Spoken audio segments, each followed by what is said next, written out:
Welcome to the UGC series of lectures in zoology. Dear students, today we have selected a topic on the utility of fish hematology. Let us first introduce you with the topic what hematology is. Hematology is the study of the blood composition.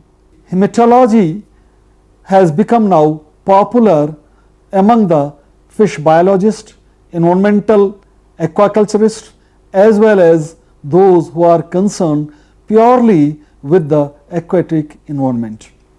Fish hematology is a subject of relatively recent practical use in field. As the demand for the fish production, especially of the inland fish production, has increased, the concern for the health management of the fishes on one hand and the maintenance of the ambient environment of the fishes, and third, the production of the commercial amount and requirement of the fish has become a natural component of fishery management. Therefore, when we come to the fish hematology, we can always trust the results of fish hematology to monitor fish health as well as its environment. And for that, we require hardly 1 or 2 drop to not more than 1 ml of blood of the fish for diagnosing either its health or its ambient environmental conditions. And for that, first let us know what are the components of hematology. So under this talk today, we will discuss the following aspect. First, what the fish blood is. Second, the components of the fish blood. Third, various steps to study the hematological aspects. Fourth, how to diagnose with the help of various parameters the fish health and assess its environment. Let us start with the introduction of the components of the fish blood. Like the human blood, fish blood is also made up of 2 components. One is the cellular part of the blood. These are the different type of blood cells. And second is the liquid part of the blood known as plasma. The blood components or the cellular components of bloods are 2 types. Number 1, they are red blood corpuscles. Red blood corpuscles are full of hemoglobin, and hemoglobin is required essentially for respiration. That is, the red blood cells with the help of hemoglobin are carriers of oxygen from lungs to various parts of the body for the internal combustion of the food material or for the production of energy in the form of ATP. The other cell components are the white blood cells in the blood. The white blood cells are named because they are not red colored as the red blood corpuscles, which are also known as erythrocytes. The red color is due to the red component, that is hemoglobin, and this redness is due to the iron element in the hemoglobin. Now, among the white blood corpuscles, which are also called as leukocytes, there are 3 major types in fishes. That is the agranular white blood corpuscles. Second, there are thrombocytes or the blood platelets as in case of human beings. And third category is that of the granular leukocytes. The agranular leukocytes are again mainly of 2 types, that is lymphocytes and monocytes. A third type also occasionally occurs in fish blood. These are the phagocytes. And then coming to the granular type of the leukocytes in the fish blood, these are polymorphonuclear neutrophil cells. Second are the orange colored, granule colored cells known as eosinophils, and third are the dark stained basophilic cells or the basophils. Another category which is important in the fishes and is invariably present even under healthy normal conditions is that of the hemoblasts. the hemoblast cells are the precursors of the leukocytes of the blood corpuscles.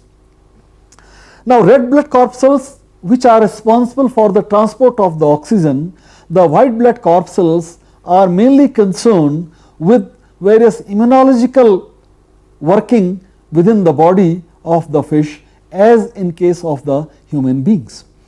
And thus, any alteration in their ratio within the normal blood or under any given condition gives us an index of the state of the health of the fish or any other organism under study.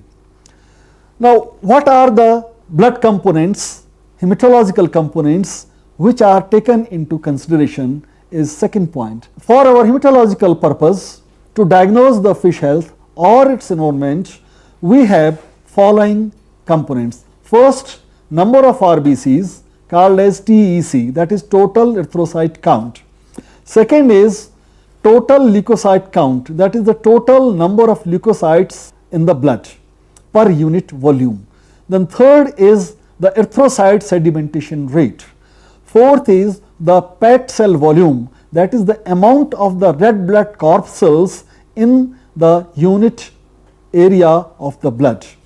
Then next is the differential leukocyte count, that is the ratio of the different type of the white blood corpuscles in the blood per 100 cells. We express it in percentage. Then another important parameter is clotting time of the blood. So, with the help of these important parameters, which are the basic components of the hematology, we can always diagnose the status of fish health. But now let us know what are the pre-requirements to know and make use of the fish hematology for diagnosis purpose. First of all, we must have the knowledge of all the basic components of the fish hematology for every species of fish. You know, there are as many as 21,000 species of fish in the oceans and freshwater systems of the world. And out of that, even for our Indian waters, that is the inland waters or the freshwater systems, there are about 90 species which are almost universally present, and among those two there are about 20 species of fishes which are commercially important. Even out of those 20 species, there are about 10 species which are used for the pond culture, for the lake culture, or for the inland fish culture. Therefore, if we want to make use of the hematology for the diagnosis of fish health as well as for the monitoring of its environment, that is the quality of the water in which the fish lives, then we must have the basic knowledge of the structure and components of fish blood. For that, first of all, we must have the knowledge of the total number of the RBC in per unit area we measure in for every species of fish. Second, we must have the knowledge that what are the differences in RBC number at different ages. We must have the knowledge of the total number of the white blood corpuscles. Then we must have the knowledge of the hemoglobin concentration of the blood. Then we must also have the knowledge of erythrocyte sedimentation rate, and as well as the clotting time, PET cell volume, and cellular structure variations. Now, all these parameters are highly variable under various ecological, environmental, or health conditions. That's why we can always trust on the minimal change in any parameter under the given conditions. Let us talk for the values under normal healthy conditions. Even there, the fish shows a relation of these parameters with the size, with the age, with the body weight, and of the nutritional condition of the fish. That means to say that at different ages, with the difference in the measurement of the fish or its body weight, the value can vary. It is not always variable, but I repeat it, it can vary. Second, with the season. Now, the season is totally an independent variable.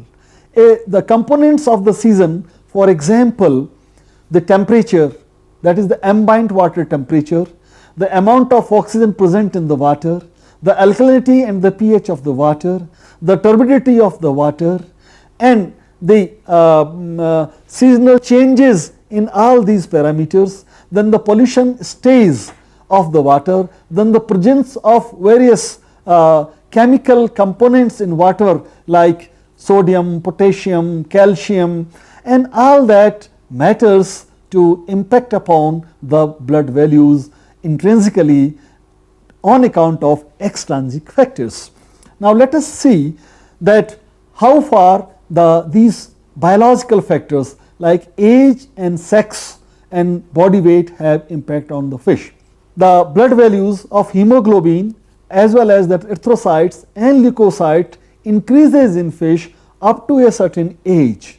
For example, if we take a case of Clarias batrachus, one of the most famous catfish having medicinal values as well as which have lesser number of spines in it and therefore is preferred by many fish eaters, that it is one of the most active fish and it has a high count of RBC as much as 4.5 millions per cubic millimeter of blood. Similarly, it has nearly 12 to say as much as sometimes 18 gram percent of hemoglobin in its blood. Similarly, its white blood corpuscles may range between 6,000 to as high as up to 20,000 per ml of blood. So, therefore, we can see that these parameters have a certain range of variation, but they vary, change, that is in early stage the values are less. They may start, for example, the RBC value may start from around 1.2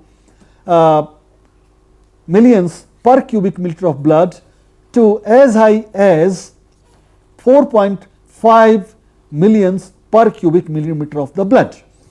And this rise is in relation to the age as well as in relation to its biological requirements. For example, when we talk of the seasonal changes in these blood parameters, we find starting from January, if we take it a base value, in generally mostly the RBC value, the hemoglobin content and the PCV are at low level, and they start gradually rising at the environmental and ambient temperature on one hand rises around the fish from January onward, and it slowly rises up to March, and in April it starts rising faster, little faster, and gets its peak value around the year during May and June, when the ambient temperature of water is highest, but oxygen contents are relatively low, and intrinsically the fish is preparing for spawning. The spawning condition, that is the egg laying stage of the fish, is very important, and during these all months, say between March to say June, the fish, especially the female, was preparing largely to spawn in the ensuing monsoon months of July and August. Therefore, a fish, especially the female fish, has to incur a lot of energy investment of its body to produce large number of eggs. Therefore, its metabolites move from various body parts including blood to nurse and develop the eggs. Similarly, the male fish is developing its testes and sperm counts so that it can fertilize the thousands and millions of eggs which the female will lay in July and August. And at that time, the body metabolism on one side is critically very high, synthesizing eggs. On the other hand, the other aspect of blood parameters are at low. Then after spawning, the temperature simultaneously falls in the environment on August onward, and the fish is called in a spent stage. Then the fish is not eating much also, and gradually it is under rest, and the blood parameters are also at low ebb. Then up to say December, the blood parameters are towards lower side, but start gradually recuperating and gaining momentum towards rise.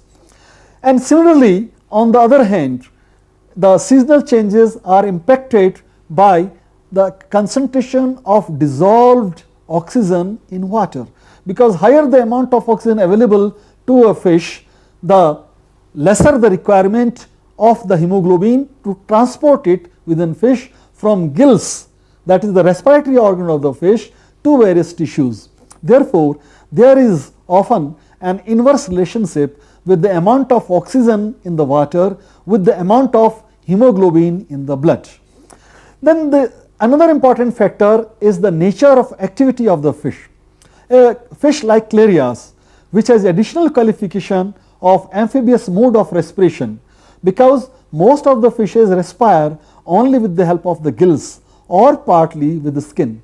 But this fish Clarias, known as magur in local Hindi, this fish has another respiratory organ known as the accessory respiratory organ, which are able to respire, that is, they are able to take oxygen directly from the air. That is to say, if this fish Clarias is kept out of water for 5 to 6 hours, it will not die.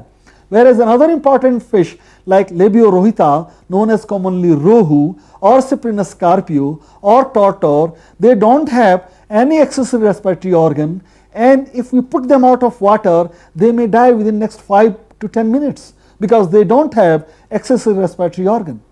And these accessory respiratory organ make the fish like Clarias, Heteropneustes, Anabas, and other fishes very active, and they have a very efficient blood vascular system and normally higher amount of hemoglobin in them. So, a sluggish fish usually have a low amount of hemoglobin in its blood, while an active fish usually has a higher amount of hemoglobin in its blood. Then coming to the point that how the disease condition may impact the fish blood values, or in other way, how we can diagnose whether a fish is healthy or some diseased. If we take a drop of blood and estimate the RBC, the TLC, that is the total leukocyte count, total erythrocyte count, and hemoglobin concentration, and further the erythrocyte sedimentation rate of the blood, we can definitely find out that there is fall or there is rise in the normal values at that particular time of the year and for that particular age of the fish. And once we compare those values, we can always tell, yes, the fish is having a healthy nutritious status or is having either a malnutritious status or it is diseased. Now, to find out the disease, we will further expose the fish and try to find out whether the disease is like cancerous disease or like parasitic infections, worm infections, or they are dropsy, or they are say necrosis of the body, or there are ulcerations. We can always correlate the values under these disease conditions with the healthy conditions. But first of all, we must have values for healthy conditions as well as for disease conditions. Then only we can compare, diagnose, and then treat the fish for the disease or for its malnutrition. Similarly, when we talk about the monitoring of the ambient environment, we find that these days, due to anthropogenic encroachment of the aquatic system, we have highly polluted our aquatic ecosystem, that is the habitat of the fish. And for that purpose, we must also have the basic limnological or hydrological values of the water, that is the ambient environment of the fish. First of all, we must also have the normal values of the oxygen for the water, its limits, and for the concentration of various salts, for the pH, for the transparency, for the turbidity, and all that thing.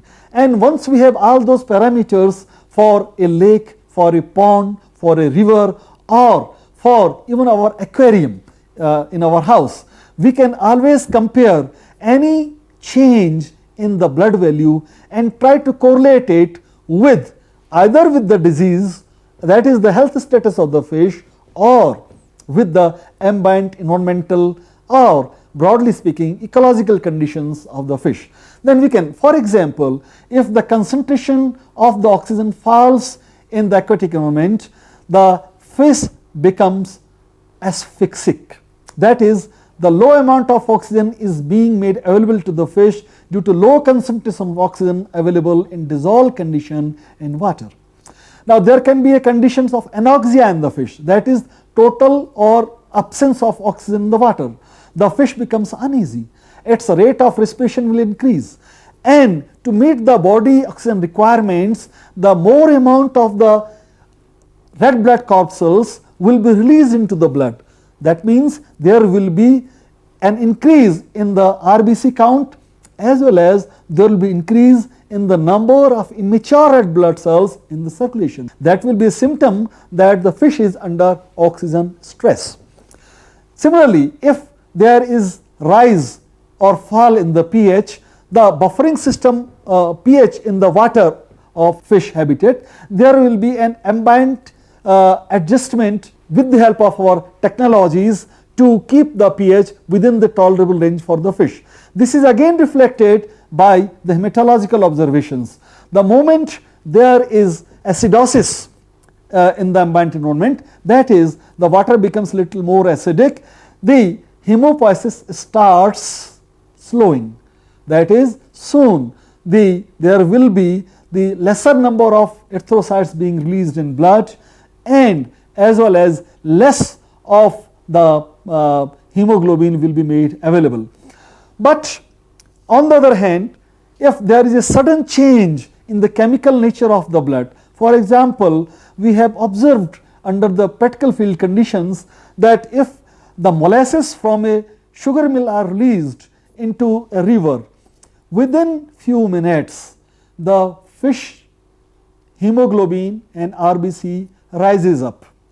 It rises up for first hour, then the fish hematological parameters starts slowing down and their number goes down.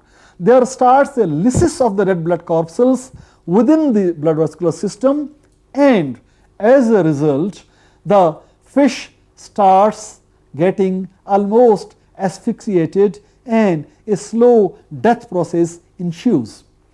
And if the release of the molasses into the stream is not diluted or is not checked, within an hour or two the fishes start dying. They will try to escape out of the situation, but the water will just the polluted effluent containing water will follow it. As a result, the fish would start going under asphyxia and its pH will start eroding its skin and hamper its say integumentary respiratory ability, and then soon its pH inside the blood will be disturbed and the enzymatic activities disturbing the hematological parameters will begin.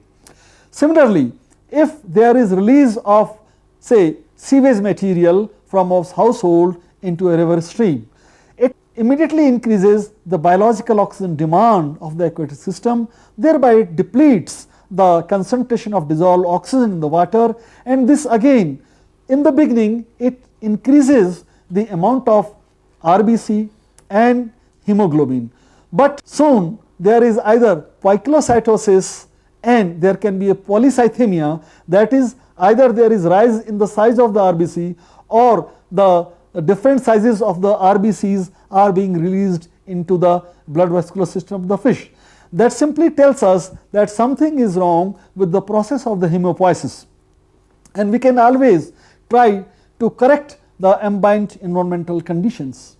Now, when we have gone through these parameters in a specific manner and we correlate each parameter specifically in relation to age, in relation to ambient temperature, in relation to seasonal changes, in relation to the spawning condition of the fish, in relation to the feeding status of the fish, we can always establish normal values versus the values under ambient environmental changes or under due to infection, diseases and all that. And one important aspect, even we can diagnose the level of stress in the fish. We have biochemical parameters under hematology, that is the lactic acid. The higher amount of lactic acid in the blood is always a sign of oxygen debt or oxygen stress to the fish. Thus, dear friends, I think we have discussed various aspects of utility of fish hematology in general as well as in very specific terms for monitoring the fish health on one side and for monitoring the ambient environment of the fish. And thank you very much for today.